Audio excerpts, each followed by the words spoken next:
আসসালামু আলাইকুম। এখন আমি নারকেলের দুধ দিয়ে ডিম রান্না করব। ডিমের মধ্যে নারকেলের দুধ দিয়ে দিলাম। এর মধ্যে আমি দিয়ে দিলাম আদা বাটা, জিরে বাটা, রসুন বাটা, পেঁয়াজ বাটা।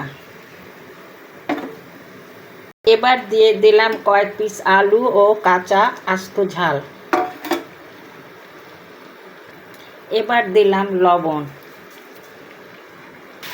রান্না হচ্ছে নারকেলের দুধ দিয়ে ডিম। নামানোর আগে একটু গরম মশলা গুঁড়ো দিয়ে দিলাম।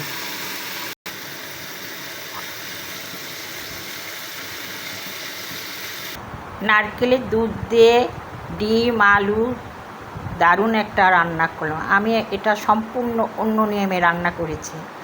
আপনাদের ভালো লাগলে লাইক, কমেন্ট, শেয়ার করবেন। ভালো থাকবেন আমার বন্ধুরা, শুভকামনা করছি। ধন্যবাদ।